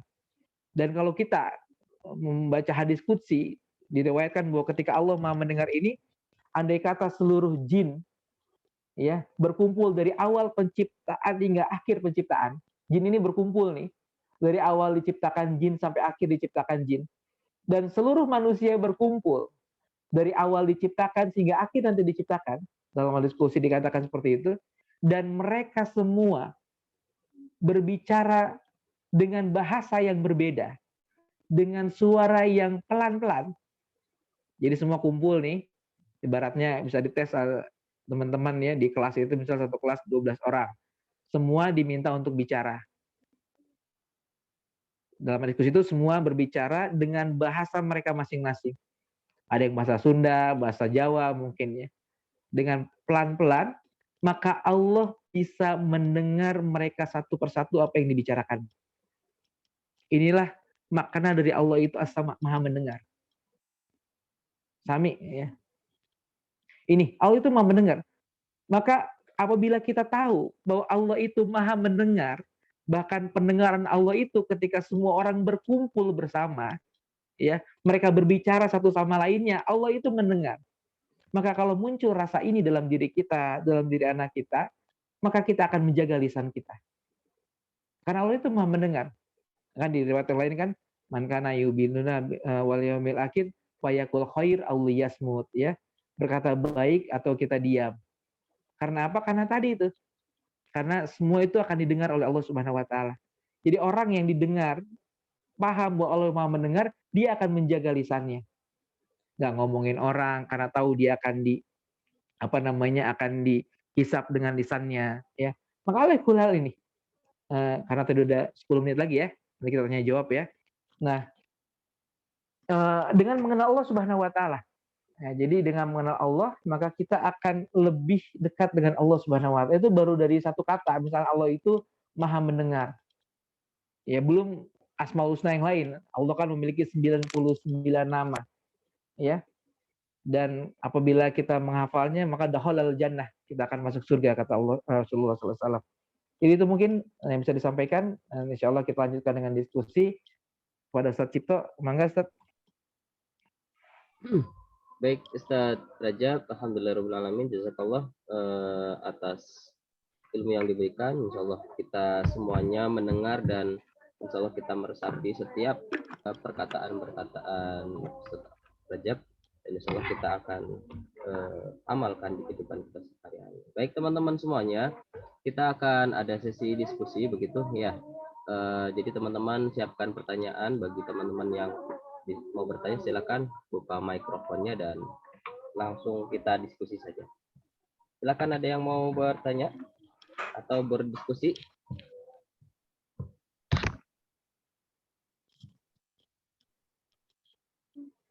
Pak Cipto, izin. Ya, silakan. Ya, maaf ya Ustadz, apa nih banyak nanya nih kayak ini. Teman-teman juga yang lainnya apa nih ya? Mudah-mudahan apa namanya, yang saya yang miskin ilmu bisa menambah referensi juga buat saya dan khususnya pribadi, kalau bermanfaat mungkin bagi teman-teman semuanya gitu. Mengenai ketaatan kepada Allah, Masya Allah ya, hari ini kembali diingatkan ya, bagaimana kita bentuk taat kita kepada Allah seperti apa gitu kan. Di awal juga tadi Pak Cipto sudah menyampaikan gitu kan, adab dulu baru ilmu seperti itu.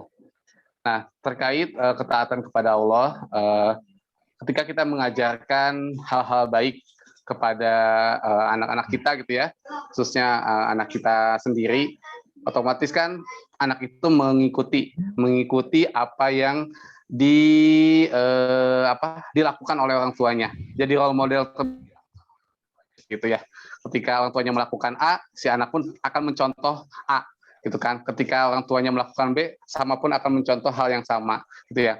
Ketika mungkin kita melakukan kebaikan, anak akan mencontoh kebaikan. Ketika orang tuanya melakukan sebuah keburukan, anaknya akan melakukan itu. Dan pasti orang tuanya akan kok ngelakuin itu gitu kan. Pasti entah kita dijawab lagi. Kan ayah juga melakukan hal yang sama gitu kan. Jadi kan kita nggak bisa diem tuh, misalnya kita nggak bisa berkira lagi karena apa yang sudah kita lakukan anak akan menirunya. Nah, terkait hal itu, alhamdulillah karena saya sudah berumah tangga ya, anaknya sudah 3, tuh yang paling besar 7 tahun, jadi memang sedang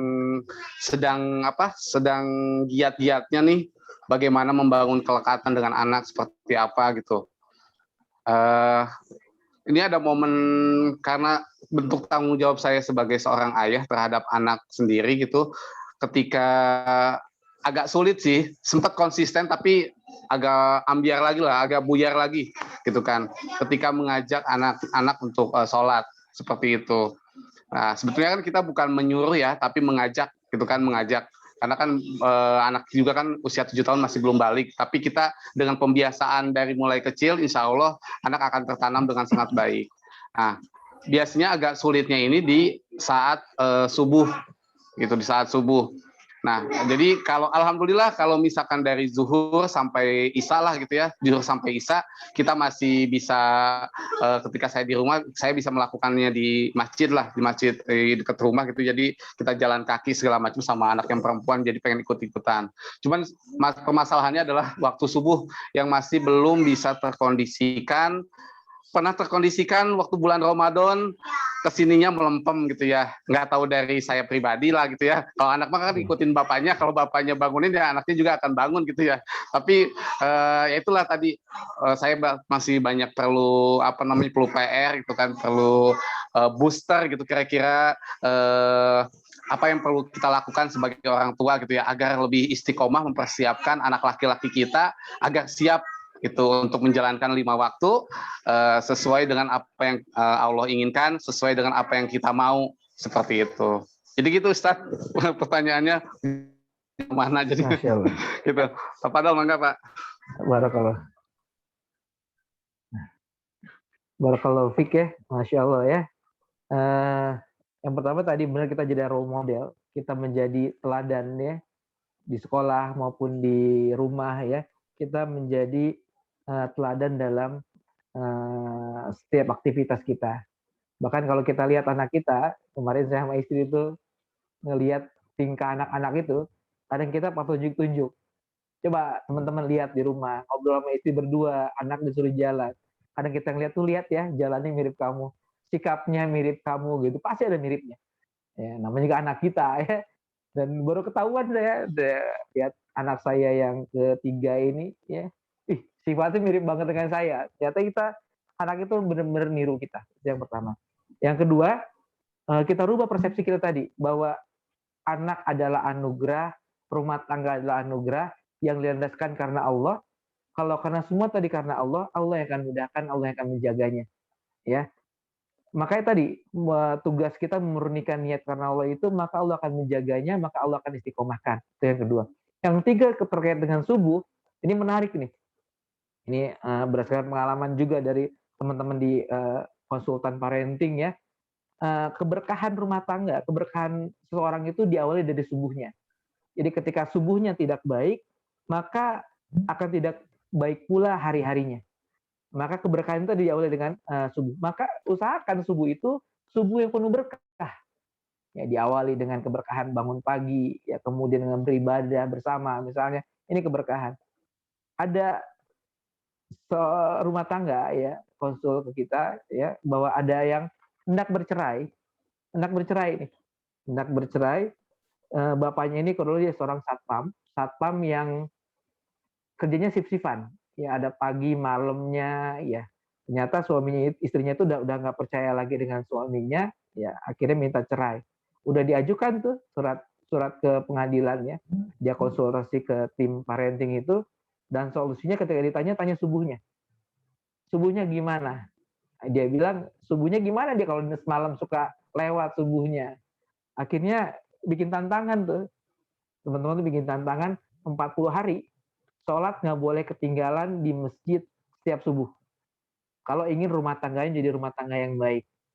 Kalau lewat 1 hari, ulangi lagi. Pokoknya karena ada hadis terkait dengan keberkahan itu dari 40 hari sholat subuhnya. Nanti saya lupa bunyi teksnya.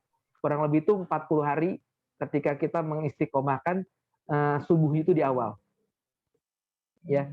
Nah, akhirnya kita coba tuh, dan singkat cerita ya akhirnya itu udah mau ke pengadilan dan suaminya itu akhirnya beres 40 harinya, tiba-tiba nggak tahu kenapa, karena mungkin sudah 40 hari itu pulang, kan dia pulang ke rumah orang tuanya. Mungkin kehabisan baju ada di rumah ya, mungkin ya. Dia pulang ke rumah, setelah 40 hari itu dia pulang ke rumah, dia lihat suaminya nggak ada lagi ke masjid, ya akhirnya dia menarik lagi gugatan cerai. Itu subuh tuh. Maka subuh itu adalah keberkahan. Nah, biasanya kalau kita suka nanya nih kalau ada masalah di rumah tangga itu, kita tanya itu pertama sholat subuhnya. Iya, sholat subuh. Jadi kalau subuh diawali nggak ini pasti ada masalah di semua aktivitasnya. Ada guru misalnya nggak baik, ya suka terlambat, ngajarnya suka terlambat, suka marah-marah di sekolah misalnya, dipanggil guru BP terus, misalnya ada guru yang dipanggil guru BP misalnya, guru bimbingan konselingnya, ada yang salah dengan subuhnya biasanya. Ya, jadi ini renungan buat kita nih ya. Dan tadi semua diniatkan karena Allah, dan ini semua niatkan ini pahala dari Allah Subhanahu Wa Taala. Ya itu. Semoga kita menjadi orang-orang yang terbaik insya Allah. Allah misal. Bagaimana Pak Handi? Cukup? Ya, siap Pak Cipto. Alhamdulillah. Jadi keberkahan itu dimulai dari subuh ya. Insya Allah mudah-mudahan bisa dijalani, bisa diistiqomahkan yang paling penting. Makasih Ustadz. Amin. Ada lagi teman-teman semua yang ingin berdiskusi atau memberikan pertanyaan?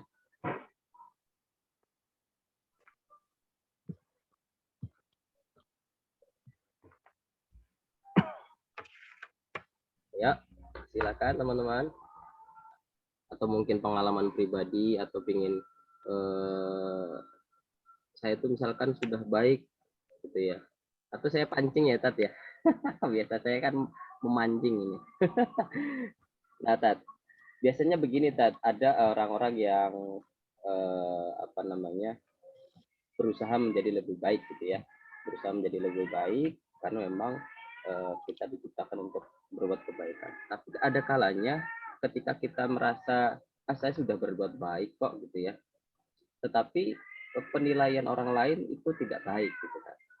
Nah kalau misalkan kita kaitkan dengan Al-Quran kan ada di Al-Baqarah itu kalaupun kita berbuat baik belum tentu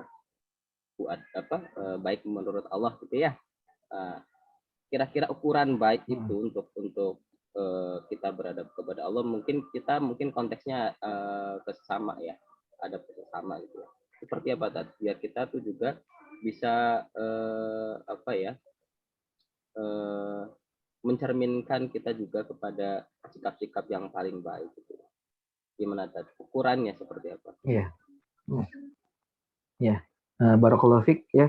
Yang pertama tadi ketika ibadah kita, segala sesuatu yang kita lakukan bukan karena Allah, maka kita akan lelah, capek banget. Kita beribadah hanya ingin mendapatkan pujian dari manusia, sementara manusia itu nggak muji kita, maka kita akan capek, akan lelah. Kalau kita ngajar hanya mengharapkan pujian jadi guru yang terbaik, ternyata nggak ada yang muji kita, maka kita akan lelah, kita akan capek. Maka ketika orang yang tadi beribadah hanya karena Allah, ya, dia tahu bahwa Allah itu tadi maha mendengar. Sama tadi, maha mendengar, bahwa Allah tuh mendengar doa-doa kita. Allah mendengar apa yang kita ucapkan, kebaikan-kebaikan. Allah tahu kita memberikan nasihat pada orang lain.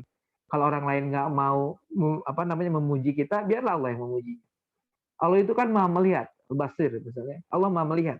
Bayangkan kalau kita tahu Allah itu maha melihat, biarkan orang lain nggak tahu ibadah kita, yang penting Allah tahu. Maka ibadah kita menjadi luar biasa. Ada tabiin dahulu itu sampai nggak ada, jadi gini, jadi ada tabiin itu yang setiap malam ternyata beliau ini selalu membawa gandum ke orang-orang miskin. Nggak ada yang tahu siapa yang memberikan gandum. Sampai ketika itu ada seorang tabiin yang solih meninggal, setelah itu terhenti orang yang memberikan gandum. Ternyata ketahuan yang selama ini memberikan gandum mulai nih si mayit. Dan ketika dimandikan itu ada hitam, bekas hitam di punggungnya. Karena dia menggendong sendiri gandumnya. Artinya apa? Orang yang tadi beribadahnya karena Allah, mengharapkan pujian hanya dari Allah, dia akan ibadahnya luar biasa. Ya, tadi dia akan memurnikan karena Allah, dia nggak mengharapkan apa tadi pujian dari manusia, dia nggak mengharapkan dilihat oleh manusia, cukup Allah yang melihatnya maka dia selesai. Ini perkara yang besar sekali nih, ya. Makanya kalau ini semua diterapkan nih mengenal Allah, nanti mungkin ada teman-teman itu mengajarkan bagus nih, mengajarkan anak-anak didiknya itu sehari misalnya seminggu sekali Asmaul Husna. Kenalkan Allah nih kepada anak-anak didik kita. Tadi misalnya Allah itu maha melihat. Bayangin kalau tahu Allah itu maha melihat, walaupun orang lain nggak tahu kita sedang ibadah, Allah melihat, Allah yang akan menghisapnya. Ya, kalau kita mau nyontek orang lain nggak tahu, tapi Allah melihatnya. Dan ini nanti kita akan dengarkan lagi Allah itu maha memberikan rezeki, ar-razak misalnya. Semua itu disebutkan. Ini bagus juga nih di anak-anak kita, sehingga anak-anak kita tuh tahu bahwa siapa Allah. Sehingga dengan ini anak-anak kita menjadi dekat dengan Allah Subhanahu wa taala. Nah, jadi itu ya mungkin Pak Cipto ya. Jadi lelah kita kalau hanya mengharapkan pujian dari manusia ibadah itu. Capek banget. Ya, penuh dengan pencitraan jadinya ya. Mau sholat penuh pencitraan ya. Capek orangnya penuh pencitraan itu, sampai ada yang masuk gorong-gorong ya demi pencitraan misalnya ya, maka lelah lah bisa. Artinya berarti ada proses yang tadi apa namanya yang tadi saya ceritakan, ada seseorang yang memanggil gandum gitu ya, baru diketahui ketika pas meninggal. Artinya ada proses di mana ada beberapa waktu yang tidak ada yang tahu gitu ya. Berarti orang tersebut juga tidak menceritakan bahwa saya yang memanggul gitu ya. Nah, artinya berarti ada proses tidak menceritakan agar tidak dipuji oleh orang lain gitu ya. Nah, kira-kira nih Tat, kita merasa cukup nggak dengan diri kita yang seperti ini gitu ya, berbuat baik yang seperti cukup ngapain yang berlebih gitu ya, cukup seperti ini saja gitu. Apa merasa cukup segini gitu ya, seperti apa? Ya, ini pertanyaan yang ini ya harusnya kita renungkan ya, bahwa kita ini penuh dengan kekurangan. Sementara maut itu menjemput kita nggak tahu kapan. Kalau seorang Imam At-Tirmizi tadi awal, Imam At-Tirmizi aja menangis, anak khawatir bekalnya belum cukup. Padahal ibadahnya itu begitu luar biasa. Bagaimana dengan kita nih? Ya, ketika orang yang beriman kan tahu bahwa kelak di yaumil kiamah nanti ada siksa bagi orang-orang yang ingkar dan ada pahala bagi orang-orang yang dia beribadah kepada Allah. Pertanyaannya, sudah maksimalkan ibadah kita? Jadi sebenarnya jauh sekali ibadah kita dibandingkan, jangankan para sahabat, para orang-orang soleh terdahulu kita sangat jauh sekali. Maka tugas kita ini adalah memperbanyak ibadah-ibadah kita dan meninggalkan kemaksiatan-kemaksiatan yang ada. Apabila kita mungkin sudah kekurangan banyak ibadah, perbanyak, disempurnakan dengan yang sunnah. Ya, karena yang sunnah itu akan menutupi kekurangan-kekurangan yang ada. Kemudian kata Rasulullah dalam hadis Arba'in bahwa kebaikan yang kita lakukan itu akan menghapuskan dosa-dosa. Jadi tugas kita nih sebagai orang yang beriman itu adalah memperbanyak ibadah-ibadah.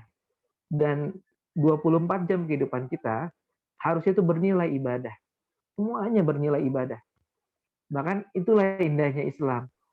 Islam itu menjadikan setiap aktivitas kita itu bernilai ibadah. Kita sedang bersenda gurau dengan istri aja misalnya, itu adalah ibadah. Ya, kita menyuapi istri itu ibadah.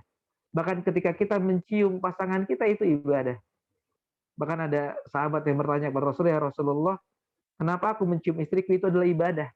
Kata Rasulullah, coba kau cium wanita yang lain. Tentu ada kemurkaan dari Allah. Ada kemurkaan, maka ada balasannya, itu adalah keberkahan.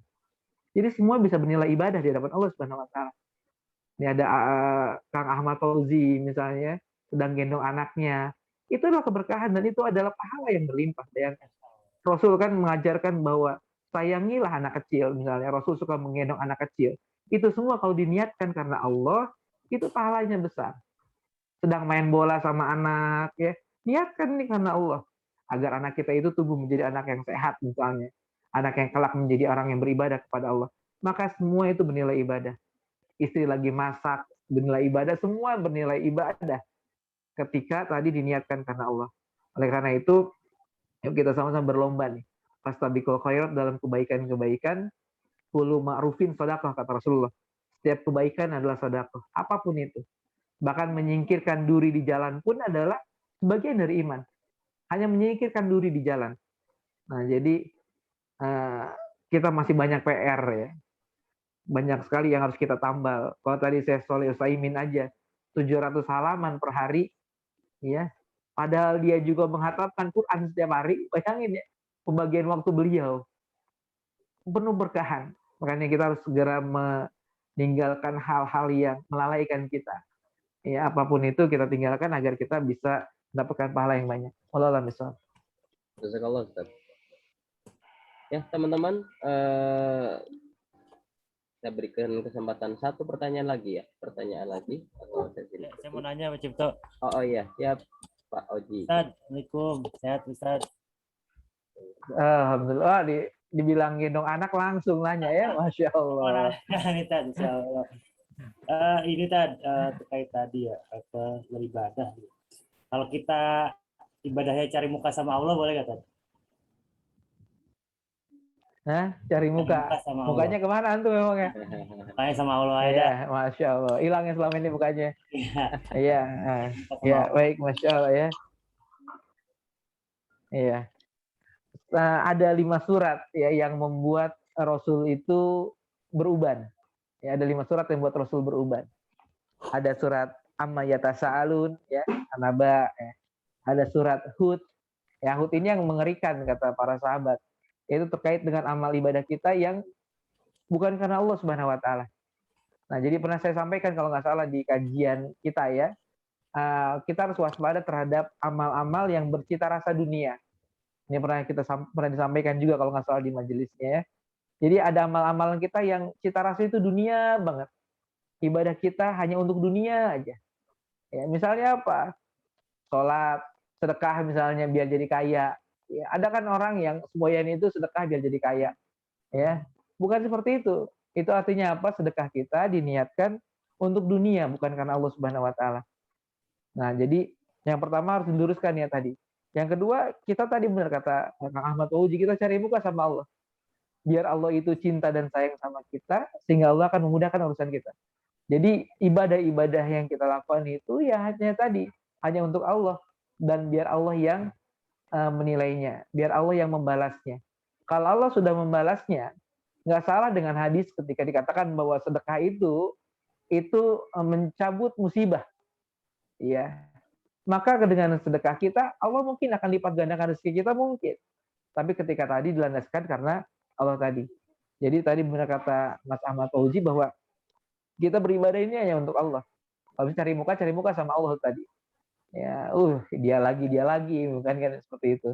Nah, jadi ini tugas kita nih ya, insya Allah benar tadi kita hanya kepada Allah. Dan kalau tadi ada urusan dunia yang disematkan kepada kita karena ibadah kita, maka itu adalah keberkahan dari Allah Subhanahu wa taala. Memang salah satu faidah dari sholat duha kita adalah melancarkan rezeki. Ada hadisnya sahih terkait dengan duha kita melancarkan rezeki. Tapi sekali lagi, bukan kita sholat duha agar rezeki kita lancar, bukan. Tapi karena Allah perintahkan kita untuk sholat duha. Biarkanlah rezeki itu Allah yang berikan kepada kita. Jadi konsepnya harus dirubah. Ya, harus dirubah bahwa tadi itu adalah semua perintah Allah Subhanahu wa taala. Jadi jangan sampai ibadah-ibadah kita itu berasa dunia aja. Kita sholat biar dapat dunia, kita sedekah biar dapat dunia, ya. Kita puasa Senin Kemis biar dapat dunia misalnya. Itu salah. Luruskan niat kita, biarkan Allah yang akan memberikan dunia untuk kita. Ya kan, seperti itu. Wallahu a'lam bishawab. Terima kasih Ustaz. Jazakallahu khair. We are nothing, Allah is everything. Masya Allah. Tolong diterjemahkan coba apa artinya itu. Quote of the day. Allah lagi, Allah terus gitu ya. Dapat door prize dari Ustaz iya, Cinto. siap. Mangga Bunda. Ya, Afwan Ustaz. Ya, tadi ya. mengenai 5 surat yang membuat Rasul beruban, Ustaz baru sebutkan 2 surat, saya mau catat 3 lagi. Insya Allah buat referensi di Tadaburi gitu Ustadz. Ya, ini PR Iya. ya di surat Hud, surat Amayata Sa'alun, 3 Anaba lagi ya. PR, kumpulkan ke Pak Cipto ya. Anaba ya. Jadi sekali lagi ya teman-teman nih, kita harus benar-benar hidup dengan Quran. Quran itu Masya Allah petunjuk nih. Jadi kalau kita nggak tadabbur Quran, maka kita lepas dari petunjuk. Kemarin anak-anak kelas di saya anak-anak kelas 5 ya, kita sedang tadabbur surat Amayata Sa'alun tadi. Makanya saya bilang yang membuat Rasul beruban. Kenapa? Karena Rasul itu banyak berpikir. Dengan berpikirnya itu tumbuh ubannya Rasul. Jadi kalau udah ada ubanan tuh banyak pikirannya biasanya ya. Nah, Alhamdulillah. menarik tuh. Ya, sampai para ulama itu menjelaskan terkait dengan surat Amma ya tasa'alun, An-Naba tadi, sampai Allah itu mengurutkannya itu mukjizat sekali. Kan kalau An-Naba itu kan ada tentang hari kiamat. Coba kuis lagi nih. Surat sebelum di atasnya surat Amma ya tasa'alun apa? Justru 9 berarti di akhir tuh. Surat apa? Al-Mursalat. Al-Mursalat ya. Al-Mursalat itu tentang apa sih banyaknya isinya? Tentang apa Al-Mursalat? Tentang neraka. Al-Mursalat itu banyak tentang neraka. Kalau atasnya lagi Al-Mursalat, itu Al-Insan. Itu bicara tentang surga. Bayangin nih, cara Allah mendidik generasi dengan Quran. Al-Insan bicara tentang surga, Al-Mursalat berbicara tentang neraka. Kan urutannya tuh. Al-Insan, Al-Mursalat, An-Naba. Kiamat, ya ceritanya tentang apa? Surga dan neraka seimbang. Ini ada poin apa sih di itu, maka harus tadaburin tuh. Menarik tuh.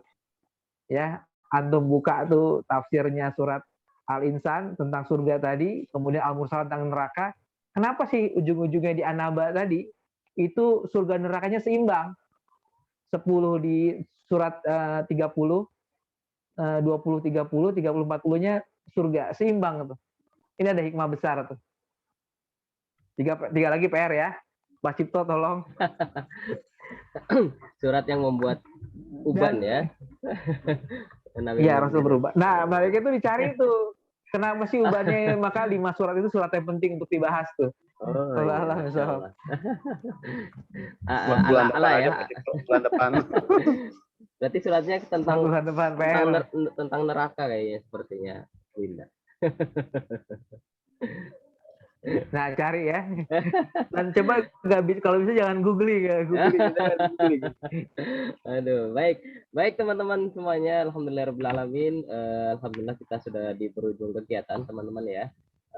Barakallah Fik Ustadz Rajab telah menyampaikan ilmunya kepada kita semuanya. Insya Allah mudah-mudahan kita juga akan selalu istiqomah mengamalkan kebaikan demi kebaikan agar kita juga kebaikan kita diniatkan oleh Allah Subhanahu wa Ta'ala. Baik, sepertinya tadi saya juga baru mencatat adab kepada Allah itu baru 3 tadi. Ya, berarti ada berapa lagi tadi? Kayaknya kita harus bersambung tadi. Total kalau di kitab yang sedang saya buka ini ada 20 ya. Masya Allah. Bu Niken siap ya Bu Niken ya, bersambung ya. Aduh, Masya Allah. Baik teman-teman semuanya, alhamdulillahirobbilalamin. Kita tutup dengan membaca hamdalah bersama-sama. Alhamdulillahirobbilalamin. Kafaratul majlis. Subhanaka Allahumma wa bihamdika asyhadu an la ilaha illa anta astaghfiruka wa atubu ilaik. Assalamualaikum warahmatullahi wabarakatuh.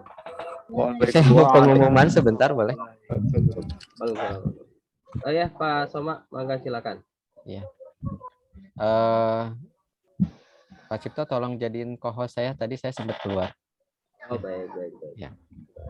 Baik, terima kasih Ustadz Rajab atas kajiannya hari ini, luar biasa. Semoga mendekatkan diri kita kepada Allah dan Rasul-Nya ya dalam kehidupan sehari-hari kita. Baik teman-teman semuanya, saya mau mengingatkan untuk agenda besok ya. Sebentar saya screen dulu.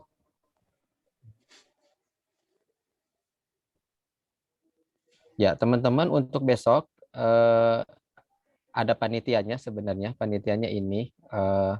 Jadi insya Allah untuk besok, untuk acaranya akan dipandu oleh Pak Oji. Kemudian bagian transportasi nanti akan dihandle oleh Pak Cipto. Kemudian P3K-nya oleh Bu Amel. Kemudian konsumsinya nanti di sana ada dikondisikan oleh Bu Indah dan Bu Ningsih. Kemudian untuk touring guide-nya ada Pak Padil dan Pak Bowo. Dalam hal ini Pak Padil naik motor ya, kalau Pak Bowo jadi driver. Kemudian bendaharanya ada Bu Yuda. Jadi kalau ada hal-hal yang berkaitan dengan hubungannya dengan ini nanti bisa berhubungan dengan panitia di sini gitu ya. Nah, teman-teman untuk kegiatan besok, mudah-mudahan hari ini silakan teman-teman menjaga kondisi supaya besok bisa fit, bisa sehat, supaya besok bisa mengikuti kegiatan dengan lancar. Untuk susunan acaranya saya ulangi dari. Nah, teman-teman untuk besok silakan teman-teman jam 6 sudah berkumpul di sekolah ya. Jadi jam 6 sampai jam 6.30 teman-teman sudah berkumpul di sekolah dengan kondisi sudah sarapan. Ya, sarapan dari rumah. Kalaupun tidak sempat teman-teman nanti boleh sarapan di sekolah, maksudnya beli di pinggir jalan gitu ya. Kemudian sarapan sambil menunggu teman-teman berkumpul boleh sarapan di sekolah. Jangan sampai ketika teman-teman sudah naik motor atau di kendaraan dalam perjalanan belum sarapan. Kemudian jam 6.30 sampai jam 7 persiapan pemberangkatan ya, pembukaan nanti kita berkumpul dulu di lapangan basket. Nanti kondisi insya Allah nanti ada yang naik mobil dan ada yang pakai motor. Untuk yang naik mobil nanti mungkin bisa bersiap-siapnya di depan masjid ya. Makanya kita mengadakan pembukaan nanti di sana untuk persiapan berangkat.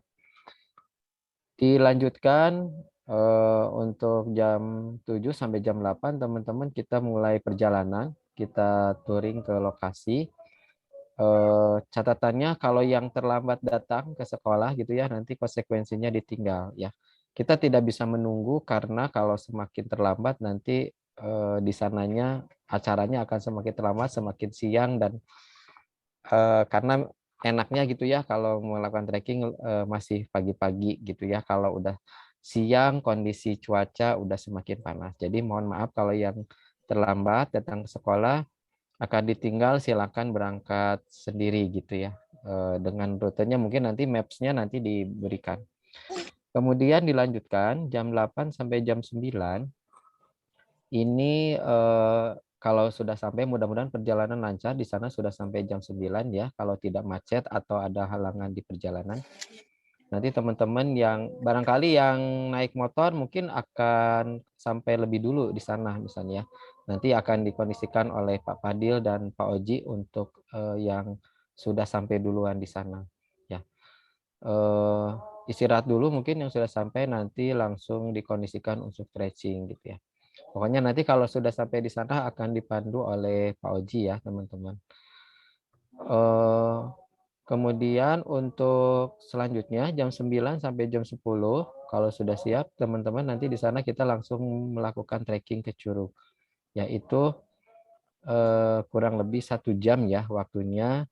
Kemudian nanti dipandu sama Pak Oji dan Bu Amel. Bu Amel di sini bertindak sebagai P3K, barangkali nanti ada teman-teman yang membutuhkan obat-obatan atau di perjalanan ada sesuatu yang tidak kita harapkan. Semua barang dibawa teman-teman. Jadi pada saat ke Curug itu teman-teman bawa tasnya yang isinya sudah ada baju ganti, jas hujan, snack, kemudian yang ini. Jadi tidak meninggalkan barang di lokasi awal karena ya mungkin makanya teman-teman barangnya mungkin tidak terlalu banyak ya, cukup mungkin tasnya juga nggak terlalu besar, jadi dibawa saja. Kemudian dilanjutkan teman-teman jam 10 sampai jam 12 nanti eksplorasi di Curug. Ini dibagi 2 nanti untuk di sana. Nanti yang main Ikhwan duluan ya. Ikhwan duluan, yang main duluan. Setelah Ikhwan misalnya main 30 menit, kemudian Ikhwannya langsung siap-siap untuk ganti baju. Kemudian dilanjutkan akhwat gitu ya. bermain di air selama 30 menit. Nah, jadi diusahakan teman-teman bisa ganti bajunya di sana. Di sana ada kamar mandi. Selain ada kamar mandi, di sana juga ada tukang dagang, ya teman-teman. Jadi silakan mau jajan di sana, mangga, ya masing-masing ya tentunya. Kemudian jam 12 sampai jam 13 kita melakukan trekking turun dari Curug ya, 1 jam. Harapannya teman-teman bisa apa sih main-mainnya di sana dan ganti bajunya bisa sesuai tepat waktu ya, jam 12 sudah beres. Kemudian setelah turun dari Curug jam 13 sampai jam 14 teman-teman waktunya makan siang dan sholat zuhur ya di sana. Jadi alat sholatnya jangan lupa. Nanti untuk makan siang pengkondisiannya di PJ-nya ada Bu Indah dan Bu Ningsi. Insya Allah makan siangnya ada nasi liwet. Kemudian teman-teman jam 14 sampai 14.30 foto-foto gitu ya, sambil foto-foto di area lokasi. Mungkin di sana pasti ada spot-spot foto yang Instagramable atau apa gitu ya istilahnya. Namun ada syaratnya ya teman-teman, mungkin untuk fotonya tidak diupdate dulu di status atau di sosmed. Jadi silakan disimpan di HP saja. Kemudian setelah itu persiapan untuk pulang, penutupan dan pulang ya. Kalau ada acara tambahan misalnya dari pihak lokasi, nanti insya Allah di sana kita lokasinya Doni Farm gitu ya. Mungkin teman-teman ada yang sudah pernah mengenal. Di sana juga ada kebun-kebun, kebun durian, kebun jamu kristal. Kalau ada panduan dari sana untuk melihat-lihat kebunnya nanti mungkin pada waktu setelah ini ya, saat foto-foto ini kalaupun ada. Nah, itu teman-teman. Jadi saat datang ke sana tetap nanti ada welcome drink, ada apa? Rebusan-rebusan gitu ya sebelum ke Curug. Itu saja teman-teman untuk susunan acaranya. Untuk teknis pemberangkatan siapa yang naik mobil, insya Allah mobil yang akan berangkat 2 gitu ya. Nanti mungkin besok nanti diumumkan siapa yang naik mobil pertama, siapa yang naik mobil kedua, mungkin besok disampaikan ya. Peralatan. Nah, peralatannya jangan lupa teman-teman yang sudah pernah di-share, pokoknya jas hujan, alat mandi, alat sholat, snack, obat-obat pribadi, kemudian apalagi pakai sepatu teman-teman ya untuk keamanan perjalanan, keamanan kaki memakai sepatu. Yang mau bawa topi silahkan. Pokoknya kostumnya yang pas buat trekking seperti apa gitu ya.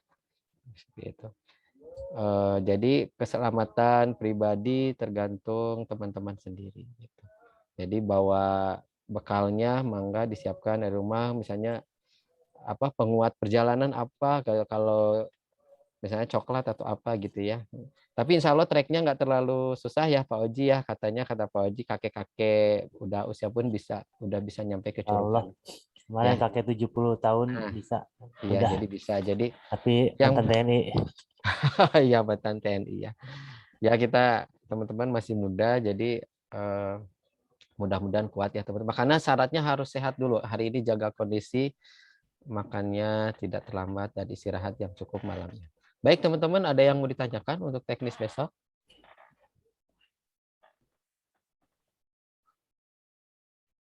Untuk besok cuma izin itu apa namanya buat alat makan ya. Jadi sana udah lengkap alat makan, jadi tinggal bawa botol minum aja. Oh iya, alat makan udah disiapkan. Betul. Siap. Oke. Botol minum dan baju ganti aja. Oh iya. Jengkol jangan lupa Pak Soma. Membawa sepatu. Jengkol jangan lupa. Oh, jengkol.